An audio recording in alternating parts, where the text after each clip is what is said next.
Hello, everyone. This is Gene Scarpato. In case you haven't seen this face before, I'm the proud mayor of the village of Lynbrook, and actually very proud mayor of the village of Lynbrook. And we're talking today about power to the people.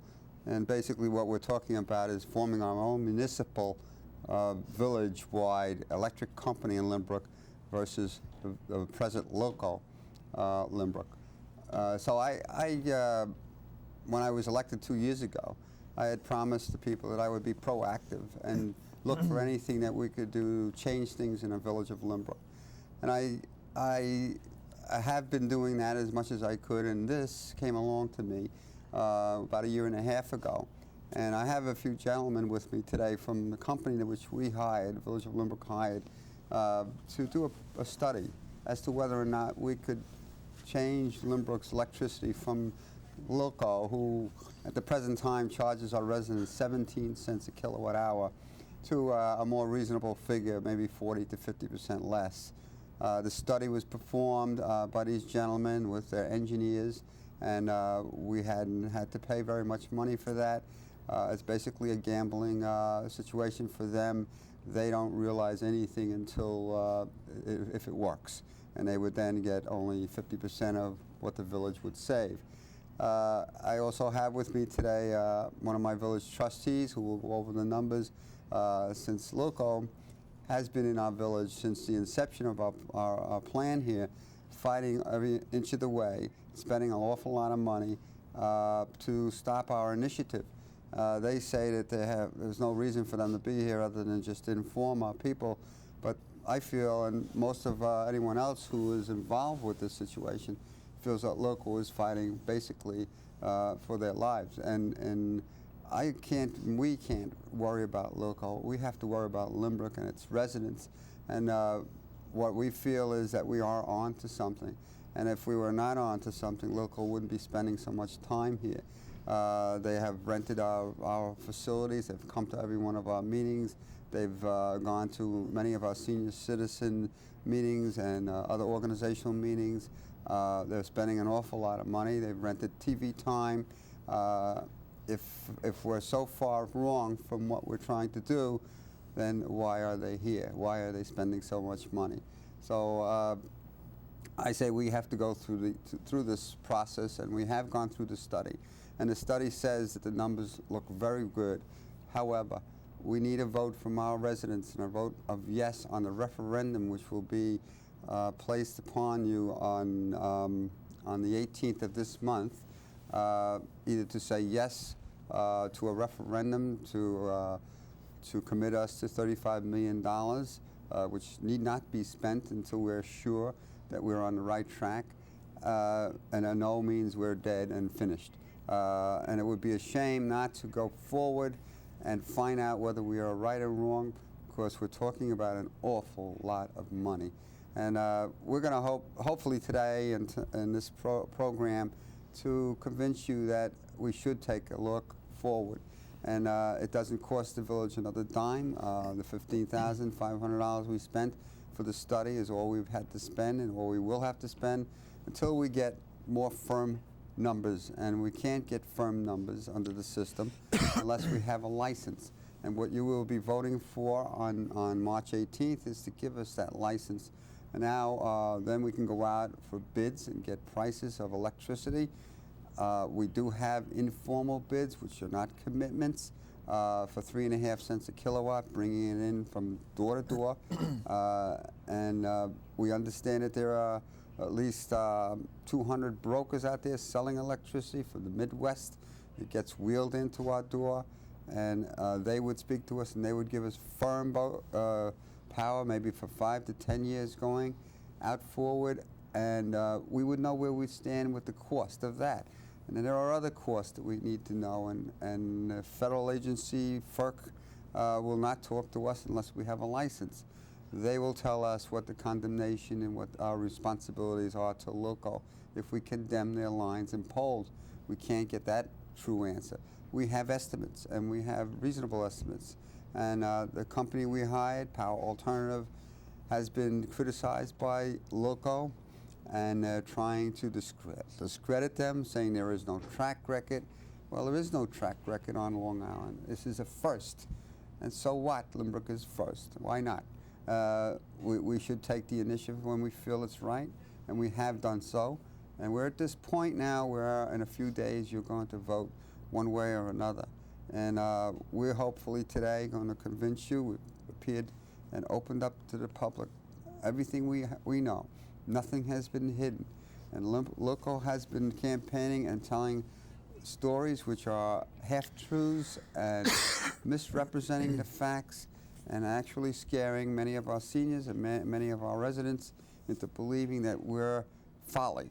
But we're not folly. We think we have some good, strong reasons and good, strong facts that say we are right. So before I go any further myself, I'd like to introduce at this moment people I have with me.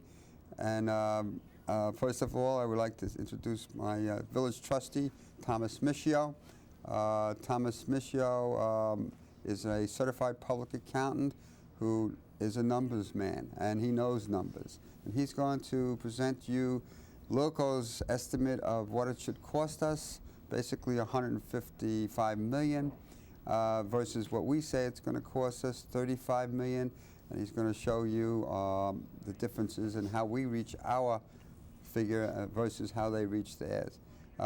Next, I have the president of this Power Alternative, is Gary Vigilanti. I would like to read some of his bio. A very involved mayor of West Hampton Dunes, and very knowledgeable on the subject. He's the corporation's president. He's also the mayor of the village of West Hampton Dunes, and is the founder and chief executive officer of several technological reproduction companies on Long Island.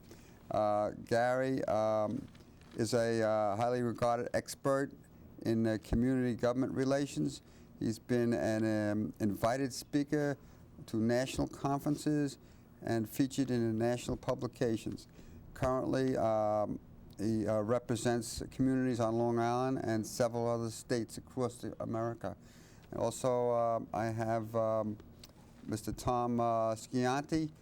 He's over here. He's the vice president of marketing, was the mayor of the Incorporated Village of Shoreham for 8 years, and a trustee for 12 years. Heavy involvement in village government. Mr. Scianti is also vice president of the Southeastern Fiberglass Company of Denmark, South Carolina, and was a member of the Brookhaven County Charter Commission and past vice president of the Brookhaven Community Development Corporation. These gentlemen have been involved with electric on Long Island, driven there by Local themselves because of how Local treated the the village of West Hampton Dunes. And maybe Mr. Vigilanti will explain how he got involved and how Mr. Scianti got involved, or both of them can talk on this and what brought them to this point today. Gary, would you like to explain that? Thank you, Mr. Mayor. Yeah, I could explain exactly how we got involved in this. After several long, hard years of difficulty with the federal government, we got involved with having our beach line restored and the families brought back to their homes. There were about 65 houses left in our community after the devastation of the storms over the previous 7 or 8 years. We were left with 65 out of the original 246 homes. Well, once the settlement had been reached with the federal government and the state and the county government, we were very anxious to get our families back to their homes, which we did, and only to the dismay of having Lilco tell us they were no longer going to service our community with electricity at this point, and said, frankly, wait until you build 200 or 300 more homes, and then we'll come back and reconnect your area. I found that to be unconscionable. I found that to just be completely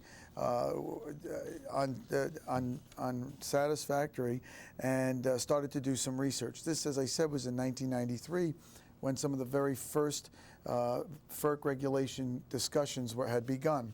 I had interviewed people in Washington about the upcoming FERC changes and realized that, in fact, there was going to be an opportunity on Long Island for people to access much cheaper power that was nationally available. The national rate for municipal power is about 6 cents a kilowatt, and in fact, in most areas where there is municipal power, it's much less. We were paying 17 cents under the LILCO system. So I did my hard research and found out that with the changing in these federal laws, it was going to become available to us. I then inquired with our municipal attorney, who is a member of this firm, Joe Prokop, and on exactly how to create a municipal utility. That took quite a bit of research and time. Joe came back with the system that works because we have since created our municipal utility. John O'Connell, who was our federal attorney, did the federal energy work. And we were actually thrust into the forefront of this industry by necessity. And in fact, and as ironic as it may seem, we were thrust there by now our most mortal enemy, LILCO. LILCO, by their refusal to come into our community, created a need for our community to go elsewhere and find the alternatives. With those alternatives firmly planted under our belt, and with the opportunities increasing as the FERC regulations became more and more viable, many mayors across Long Island started to contact me. We identified Lynbrook because of its perfect location on Long Island, centrally located next to a currently operating municipal utility, and contacted you. And basically that's the story of Power Alternatives and how Lynbrook got started, but the more salient issues, I think, are how this is going to affect the village of Lynbrook. And I can say, Gene, in your introduction, that you were absolutely correct when you said, first and foremost, a vote yes on March 18th does not bind the people of Lynbrook to anything other than exploring the next possibility. There will be no expenditure of money until all the resources have been gathered, until we know exactly what it's going to cost and exactly how to go forward. You will know exactly what the cost of the electricity will be. There is no risk at any time during this process of taxes going up. LILCO loves to, the only defense LILCO has at this time is the fear defense, and it's unfortunate, and I'm personally offended by that as a mayor of a community where the company that has had a monopolistic grip, death grip on Long Island, has now resorted to frightening people out of what is a possibility or an opportunity to go forward with change. And the way they've done it is by misleading people. And the facts are simple. There will never be a tax increase because of a municipal utility. In fact, the opportunity is threefold for taxes in this community to go down. There will never be an expenditure of money without future meetings. That the vote yes does not spend the money at all. The vote yes gives you the opportunity to explore the reasons and ways that the money will be expended. And once and finally, when the money is finally expended, it will only result in a reduction of electric rates and not result in any tax implication to the community members. And I think Tom Missio has done a lot of study on the financial analysis. Maybe Tom can go into that. Maybe Tom Schianti would maybe. I'm sorry, I don't want to jump. Show how he got involved with this, and since Sure. he made the initial phone call to me almost a year and a half ago, getting us all into this, I'd like him to explain. As we said earlier, his one role. of the primary reasons why Lynbrook was sort of singled out in this community, because having a municipal utility right by created a comfort level to the surrounding communities, knowing that you have Freeport and you have Rockville Center that have been operating for a long period of time. They know that the level of protection that they get and services that they get are equal to, or if not better than, LILCO's, that it was a perfect opportunity to come into this community and to present it at a time where throughout the United States this change was finally coming about. If we had approached this 5 years ago, there would be no way that it could happen, because as Gary, I don't know if he mentioned, but before the new federal regulations, the only way you could get electric or within the state was to buy available energy within the state. As of 1995, it was January of 1995, you could now access cheap hydropower from other areas of the country, or cheap power that's being created by nuclear power plants in either New England or other areas of the United States. This changed the whole ball game as to the real competition in the electric industry. And we felt that LILCO was doing everything to try to stop the only viable method of competition that's out there. Municipalization is a viable option. Now, one of the fear factors they try to bring about all the time is that how are you going to operate a municipal utility? Well, there are over 2,000 existing right now in the United States. There are 2,021 in operation. There's an organization called the American Public Power Association in Washington, D.C. that will provide you with all the information necessary. They also make a point that out of these 2,000 municipalities, some as large as Jacksonville, Florida, and Los Angeles, California, most of them are in communities of 10,000 people population, which is actually a perfect number.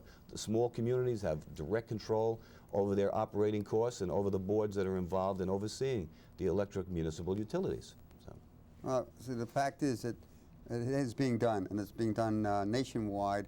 And of course, a local comes in our doors here and says that we cannot do it.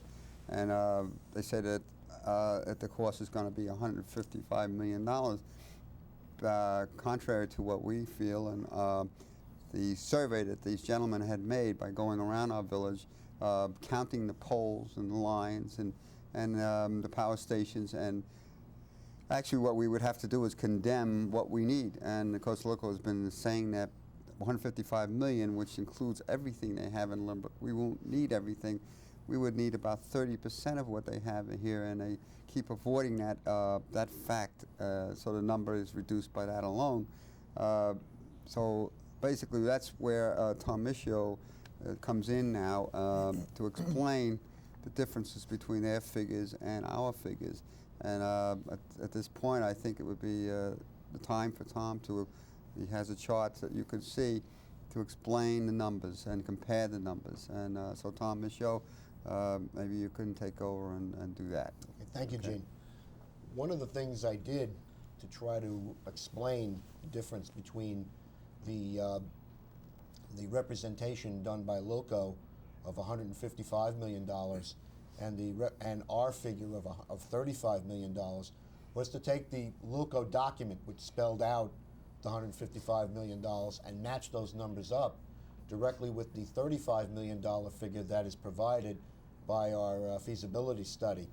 And we have prepared a chart, which is to my right, which will show you laid out, which by category of the various components of the $35 million and $155 million.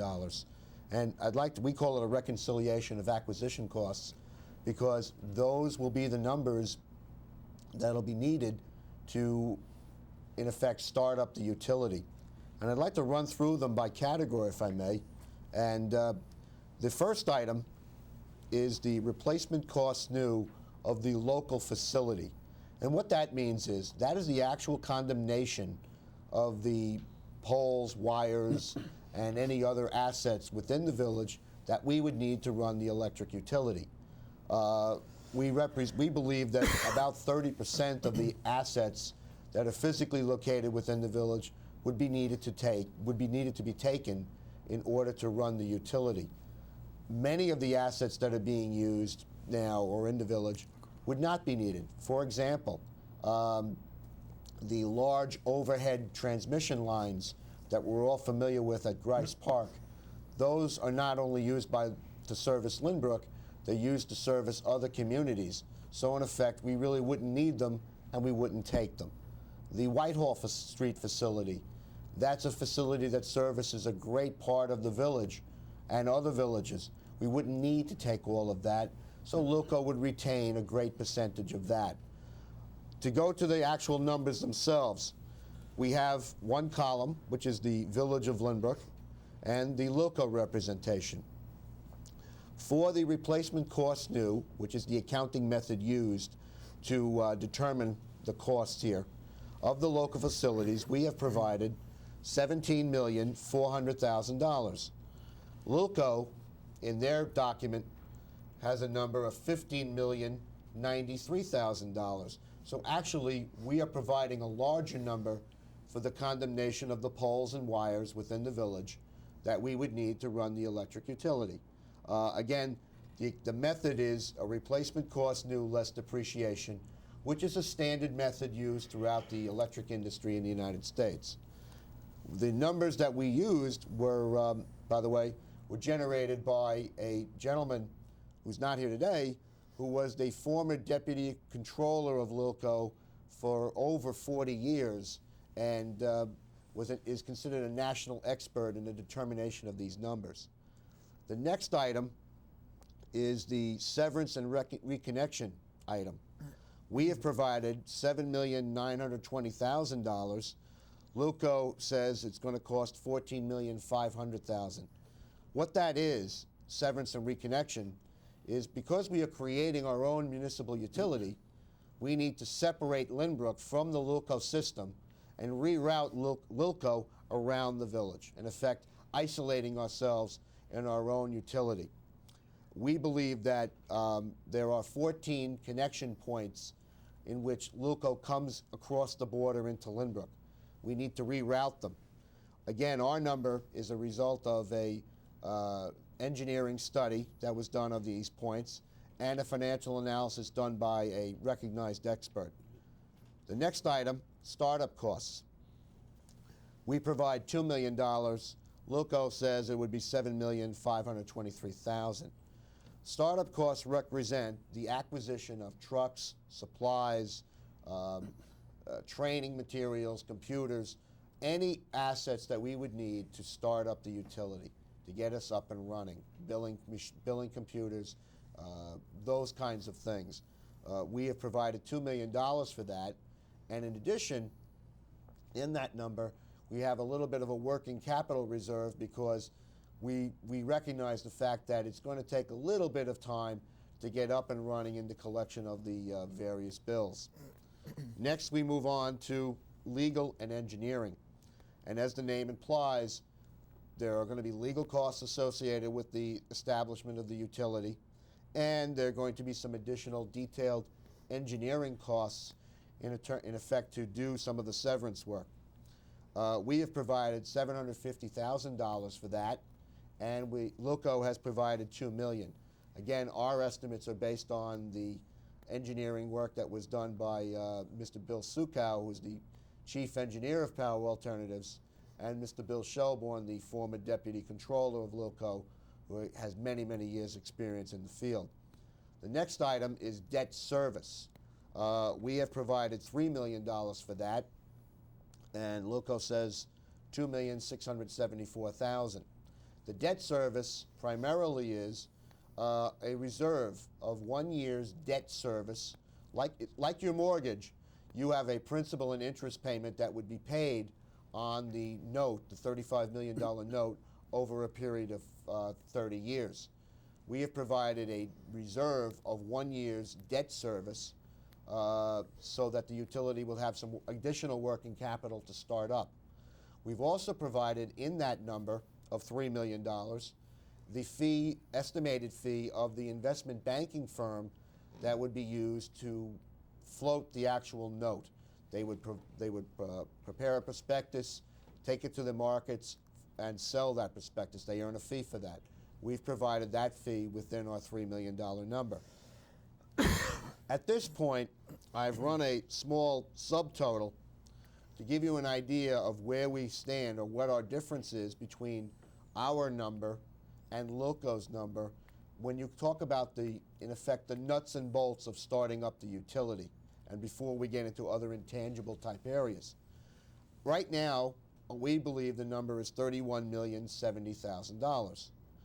Lilco provides $41,790,000. So as we're about $10,700,000 off. In the utility, if that was our only difference, using a 9-cent target rate for residential customers and a slightly higher rate for commercial customers, the utility would be easily able to afford a higher debt of $41,900,000. So the numbers clearly work to this point. Moving beyond that, we have 3 areas of concern that are in dispute, more of a more intangible nature, which we can get into right now. The first area is known as going concern. We have provided nothing for that, and LOCO has a number of $18,799,000. The reason we have provided nothing is because it is our opinion, based on council advice, that the going concern of LOCO is an item which really has no validity based on several principles. In a strict accounting sense, a going concern of a business is that business's ability to generate future profits and earnings down the road. We believe that LOCO, obviously, even without Lindbrook, would be able to do that. And in addition, like many other businesses, much of it is based on a franchise agreement, which would allow LOCO to continue to do business in the village. There is no franchise agreement between LOCO and the village of Lynbrook, and in fact, any franchise agreement that might exist is revocable at will by the village, and really does not provide any exclusion to competition. So we believe that there's no reasonable expectation by LOCO to continue to do business, since theoretically the village could have someone else come in and build a similar system and compete with them right now. So we have provided nothing for that. That's an issue that will be determined by the courts if this were to go to condemnation. There are two other major items that form the bulk of the LOCO presentation. We have stranded generation, which we have provided $4 million for, and LOCO has a number of $56,197,000. And this represents the cost of the remaining LOCO generation assets, and these items will be determined by the Federal Energy Regulatory Commission, which is an agency in Washington commonly referred to as the FERC. The stranded generation assets would mean the plants and high tension wires that exist outside of the village, which generate energy, which is then brought into the village. We believe that at this point there really is no value. We have a small value associated with some assets that may be in dispute that are located within the village. That's the $4 million number. But the vast majority of that number, the $56 million, is a number that will be determined not by us, not by the courts, but by the federal government. Once we get the license to go ahead with this, if there's a yes vote on March the 18th, we will go to the federal government to make a determination as to the value of the generation assets, whether or not that $56 million is a valid number. Similarly, there's an item that's on the chart called regulatory assets. We have provided nothing for that. LOCO claims an amount of $38,699,000. Essentially, what that regulatory asset is the cost, or Lynbrook's portion, of the Shoreham Nuclear Power Plant. It's our opinion that the Shoreham Nuclear Power Plant never went online, and therefore we should not have a piece of that associated with us. That is also a number that the federal government will determine. And very interestingly, just this week, a court in the state of New Hampshire, in a village or town doing very much what we're looking to do, has ruled that both stranded generation and regulatory assets are not collectible by the utility. In effect, if that were to happen here in Lynbrook, and we now have court precedent for that, the $56 million number and the $38,699,000 number would be given no value by the courts. Those two numbers combined equal approximately $95 million, which in effect is the bulk of the number sought by LOCO. We believe that, based on precedent, it looks very promising, and the court decisions continue to come along, that those numbers would not be valid, and that the number would become much more closer to the number we have provided of $35 million. So that's a quick explanation of the difference between the $35 million and the $155 million. Thank you, Tom. That's exactly what we were looking for, and that's exactly what our Power Alternative people have come up with.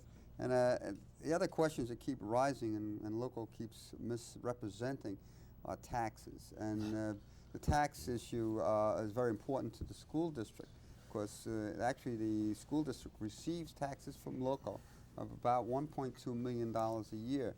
And if we were to condemn 30%, you're talking about quite a bit of money that the school district was concerned about losing revenue. And also the village of Lynbrook collects about $550,000 a year, and we wouldn't want to lose that either. And we are not going to lose a single dime in taxes because in the rate, and I think Mr. Vigilante, Gary will explain how that works, but in the rate that is taken care of. But Gary, would you like to expand upon that? Yes, I would, Gene, because there's several other issues involved here. I think you have to realize that the mayor has made a commitment that virtually no tax money will be lost to the school district or to the community whatsoever. But more importantly, at this time, what you have to realize is that currently there are no guarantees for any other alternative. Now, as we all know, there are other alternatives being offered by the state government, by Lilco themselves, and they're all talking about a LIPA takeover, a Brooklyn Union Gas merger, all sorts of other options. I have to make sure everyone understands that the argument Lilco is making about Lynbrook Utility not paying taxes is precisely the argument they're making themselves currently to not pay taxes. They have reneged on all their pilot payments and have attempted to fight this in court in the Shore and Wading River School District. There are no provisions that guarantee in any other plan. There are no provisions now that guarantee that taxes will continue to be paid to the village of Lynbrook or to the school system. So frankly, what they're arguing might happen under the Lynbrook system, which you, Gene, have guaranteed will not happen, is precisely what they are doing elsewhere in all their other proposals. Lynbrook is at great risk waiting it out because there are no provisions in the future of Lilco, LIPA, Brooklyn Union, whatever the concept that comes out. They're at great risk with no control.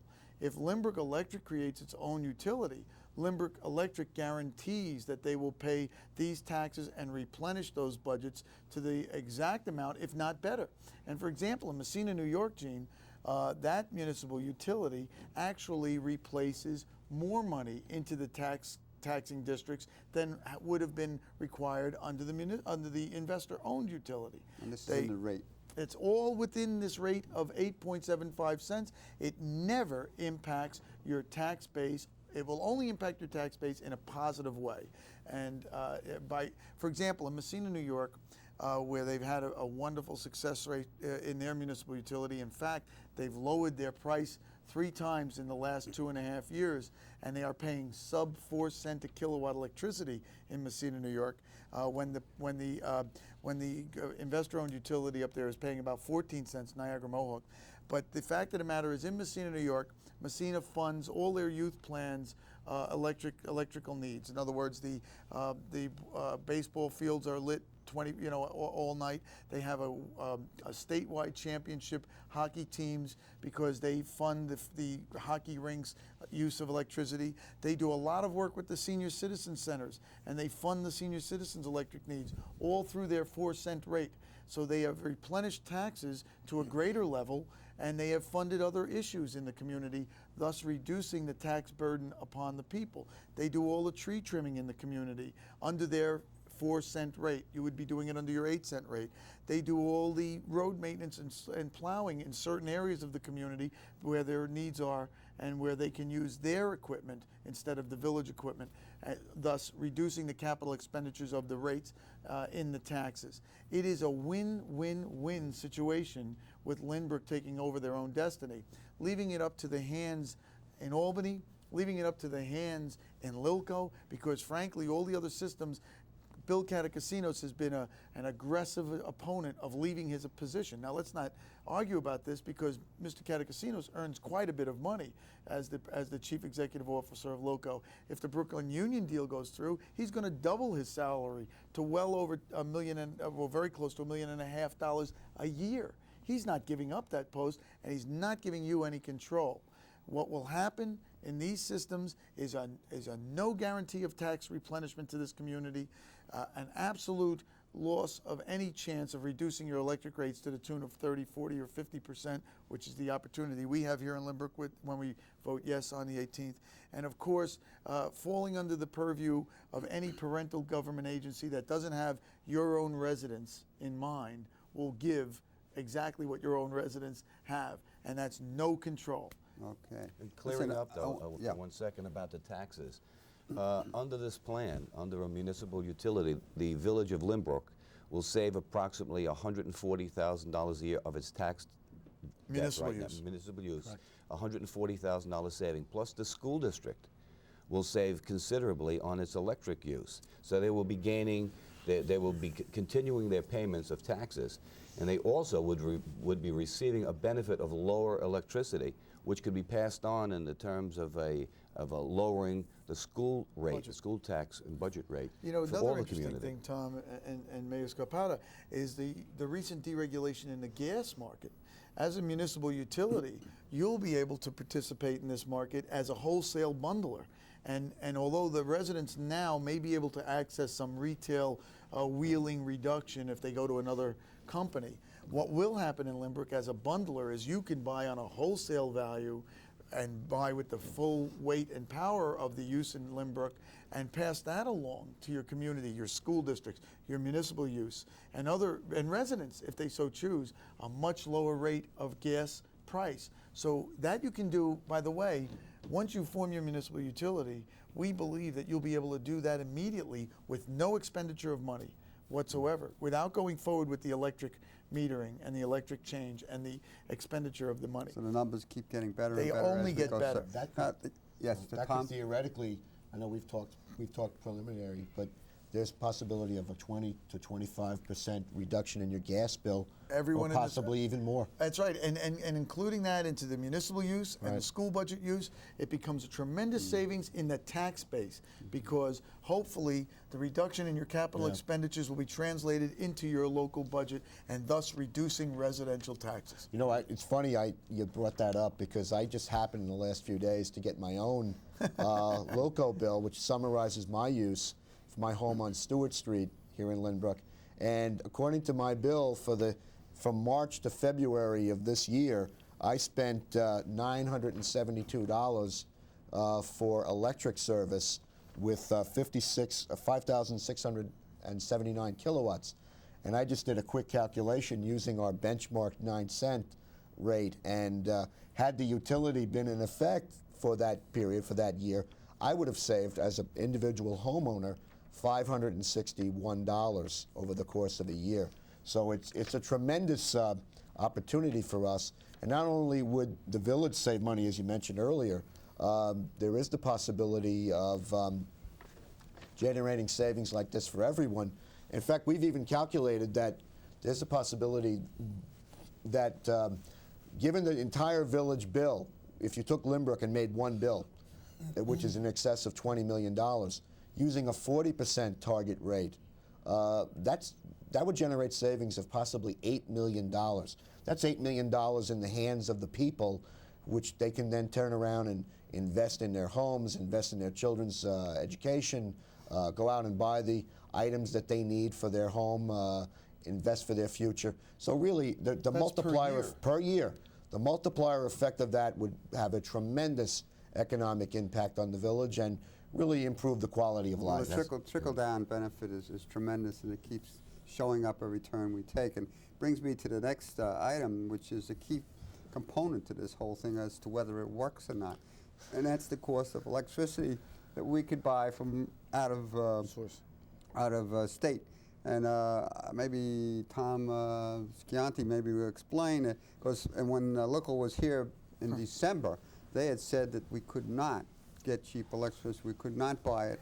And a short time after that, Suffolk County came out and bought 200 megawatts of power for sub 4 cents a kilowatt. So right after they had said that at a public meeting in Lynbrook, that we would have to pay close to 10 cents a kilowatt to bring it in from the Midwest. Well, from the very beginning, So Tom, Gene, maybe you could from tell. the very beginning, Gene, they've been Loco, Mr. Giordano, Steve Giordano, has stood up on numerous occasions and said that by the time the energy came into Limbrook or surrounding communities, with all the add-ons, it passes through this system and through another system, that it's going to be 10 cents a kilowatt, and that there's no way you can get cheap power. Well, at the last meeting, the attorney who was a representative Chief counsel? for Lilco, one of their chief counsels who does condemnation, stood up, Mr. Visconti, I think his name was, yes. stood up and he said, well, you know, Lilco does buy energy at 3 cents a kilowatt, and I really don't see any reason why Limbrook couldn't get it for the same rate. And as Mayor Scarpato found out recently in a recent telephone call to the city council in Dover, Delaware, a community, it's a municipal entity, a municipal utility, that they just received firm electric bids for 10 years at 2.87 cents a kilowatt. So, I mean, the cheap energy is out there. The way the market is going, with all the deregulation, more and more companies are merging because they see the opportunity to access nationwide distribution. We see television commercials on the Super Bowl from Enron. Companies out there spending millions of dollars in advertising to try to move energy around the nation. I mean, it's available, it's there, and when Lilco admitted at the last meeting, and it's that it's available and it's possible for Limbrook to do it, it makes it even more significant to the community of Limbrook and to the voters. Well, the other point that Lilco also brings out all the time, as far as being negative about what we're trying to do, is that if we were to have a blackout or a storm, we couldn't handle it. And we would be without power, and your refrigerator would lose its food and so forth.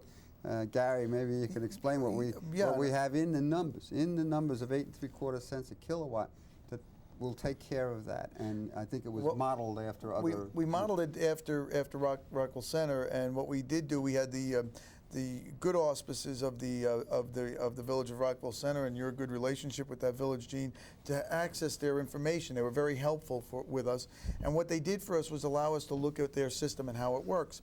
We went into Limbrook and into Rockwell Center and saw that the mayor had given us the information we needed.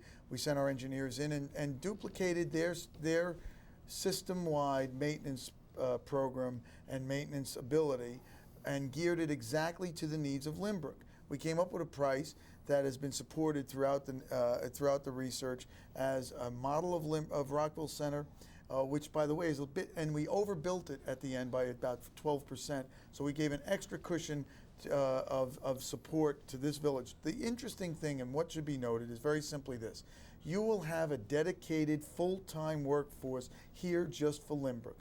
In case of any emergency, in case of any damage, in case of any windstorm like today we're having, you will have a dedicated workforce. You will not have a workforce that is island-wide and has to be later detailed over to the most necessary or who they determine to be the most needy recipients. Your dedicated workforce will be your residential community and your commercial utility, seated here in Limbrook and ready to and prepared to deal with Limbrook's needs. Right. And I think that makes a wonderful difference. In a national survey, Gene, for example, of the top 6 utilities in the nation for service and reliability, 5 of the top 6 are publicly owned municipal utilities. They are not investor-owned utilities. Investor-owned utilities do not do as well on a national scale as publicly owned. One of the concerns, though, is that some people say, well, I'm not going to see a yellow Lilco truck out in front of my house if the wires come down. If you check right now, numerous communities are being actually bid out to private concerns like Johnson Controls, Wellsback Electric, Forest Electric. There are so many, Asplund, so many companies out there that are actually doing the work. As a matter of fact, in my community, the last time they sent trucks to my neighborhood, they were from Pennsylvania. So they're not just from Long Island. They're actually bringing in tree trimming companies, not local tree trimming companies, companies from Pennsylvania to do the work that was done recently or previously by local workers. I think we've actually probably lost workforce here on Long Island because of this outside bidding. You know, I find it interesting that in all the public forums, there have been positions taken by Lilco on vast different issues. And, you know, Tom, we have to. I have to mention Tom does these numbers. Tom Michio does these numbers so well. He's a certified public accountant. So when Tom first started to review these numbers, I said to him, "What do you do for a living?" He says, "This is what I do for a living." So I was happy to see that we had that kind of professional assistance. But you know, through the history of these public forums, we've heard Lilco say publicly, "You can't buy power for less than 10 cents," only to have the very 2 meetings later have them stand up and say, "Well, you can buy power for 3 cents." We've heard them say it's totally impossible, it can't be done, only to see and to say, "I know nothing about the Suffolk County proposal to bring in a utility," only to have 3 days later a Suffolk County announcement that after a long, drawn-out court battle with Lilco themselves. Obviously, the person who was there, our senior vice president, didn't know about that. But unfortunately, everybody else in Lilco did, come out and say you can do it. You've seen them say, we've heard people testify at your hearings as independent contractors, only to have Lilco themselves appear at the next hearing and say that that person has been a Lilco employee. It's incredible for me, a public official, an elected official, to see a publicly held company come up and make such an attempt at misleading the public and then not have the ability to cover their tracks and wind up constantly admitting their faults. As citizens in the community, It's outrageous. Are they doing it because they're altruistic, and that they really care about the citizens of Lynbrook, or are they doing it because they see it as a loss of $20 million a year in revenue? And I think that one of the employees of the town of Lynbrook did some numbers, and it was at 30%. He calculated, he has their 10Q, at 30% profit pre-taxes. It's $6 million a year lost in revenue. Actual pre-tax dollars to Lilco. That's right. I think the big fear items we have to target is this crazy assumption of stranded investment. It's a silly story. It's as if the next time you go shopping at Macy's, you have to leave a few dollars extra on the counter for gimbals because they couldn't compete and went out of business. I mean, the fact of the matter is, it has not been collected in Messina, New York. Not one penny of stranded investment, the most recently created municipality, has ever been collected in New York State. It has not been collected by against Suffolk County, and the recent decision, as Tom said, in New Hampshire, puts a stake right through the heart of the Dracula that's sucking the life out of Long Island. It does not provide for them to collect this crazy sum of money. However, the village is still protected from any exposure to that by getting the ruling before they spend a dime of village money to go forward. I think, Gene, the other thing that you've done that is unique in your community is you've passed a resolution that you will continue to have public hearings prior to any other expenditures. You will have an independent audit of the study done.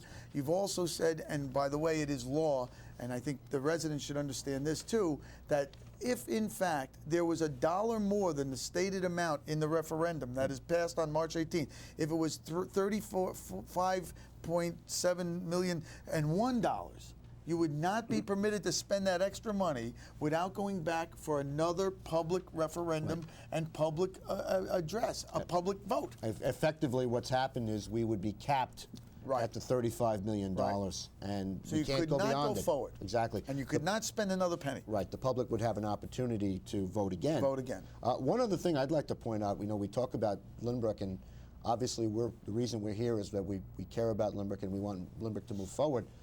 The utility obviously is going to need people to run it. So we're going to go out and hire, at least with the study calls for at least 20 employees, probably closer to 25. Obviously, being that we're a Lynbrook company, we want to make sure that the first opportunity that anyone would have for any of those jobs would be to a Lynbrook resident. We've had a philosophy on this administration of shopping Lynbrook first, putting Lynbrook first. So anyone that had experience in the utility field would be an ideal applicant for the utility and would be, quite frankly, given a bit of a preference in the selection process for the utility as far as employees. Well, the important item that you just discussed, the $35 million, it has been misrepresented again by Lilco that, once we go into condemnation, well, actually, once this vote, they've been claiming that when you vote yes, that we are committed to that $35 million, and that's absolutely not true. We would be able to get probably 90% of the answers as to what it will cost us before we condemn. We don't want to get into condemn. We're not going to spend a nickel if this vote is yes, but we would be stopped dead in our tracks if it is not.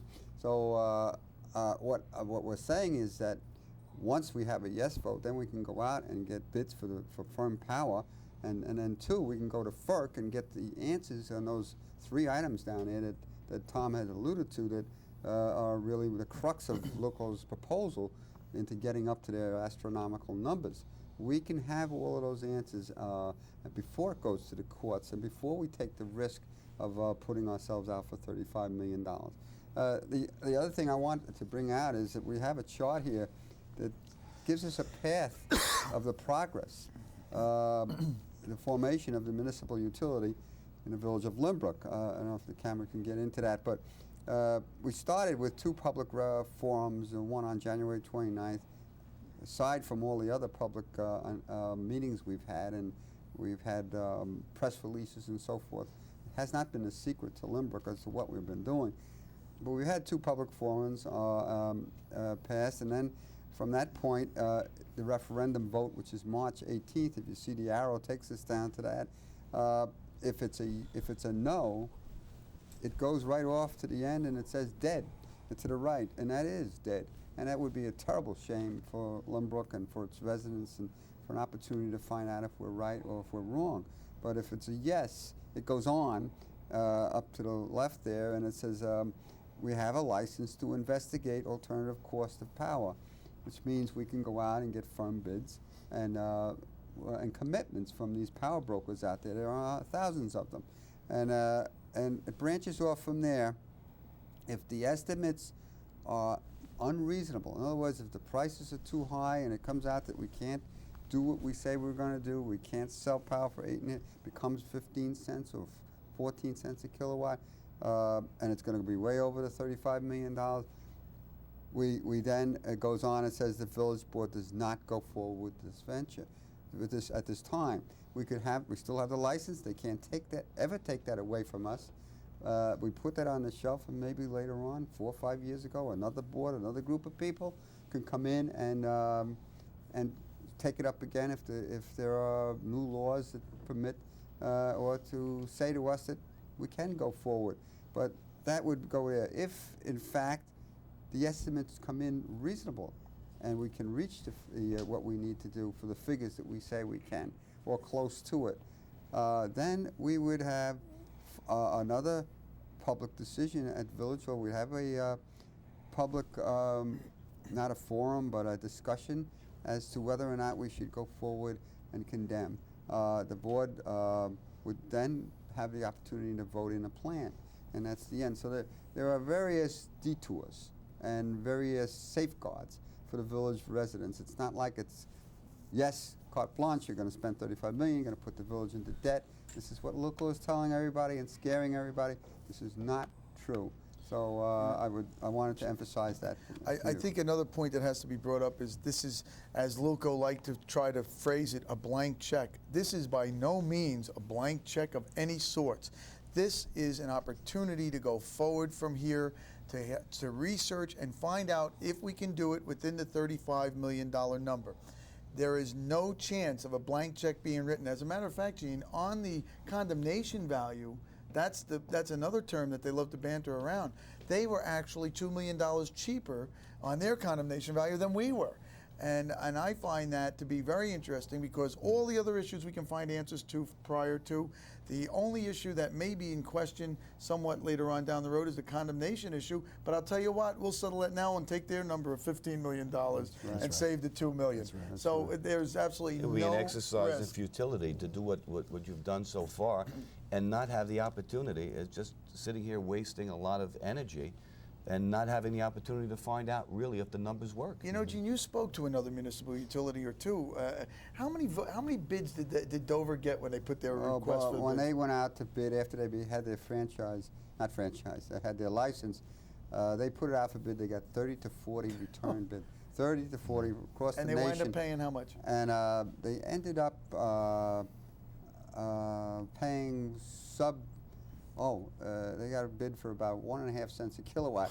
But then they made a special deal where the company would also supply the electric, but at the same time run the distribution system for them, and that would be brought their the price up maintenance to and their protection. It was all part of it. It brought the price up overall to about 3 cents a kilowatt. Wow. So and local keeps saying it can't be done. It's going to cost you over 10, and it's going to cost us 30 cents a kilowatt when we're through.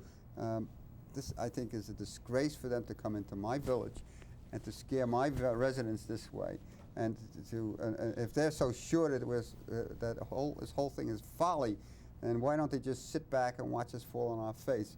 Because they know that we have something. We've touched the funny bone, and they don't like it. And I say to you, residents, when you go to vote on March 18th, and by the way, where to vote, the question of where to vote is if you live on the south side of Merrick Road in Lynbrook.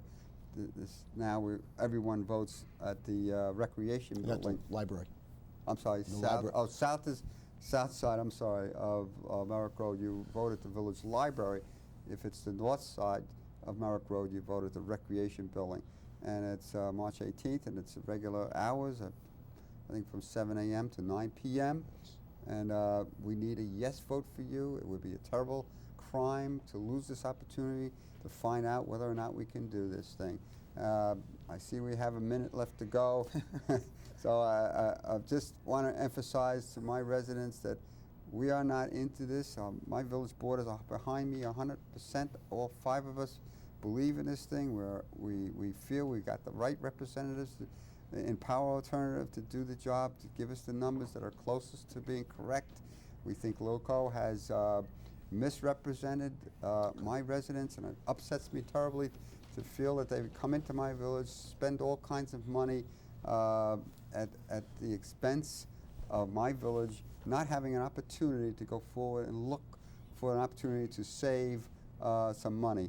And it's a terrible shame, and I think, ladies and gentlemen, you must get out, even though it's not a contested election for our village at this time as far as trustee positions and other things. It is a very important vote, one of the most important votes that you're going to make in your lifetime in Lynbrook, and I plead with you to please come out and give us a chance to see if we're right or wrong.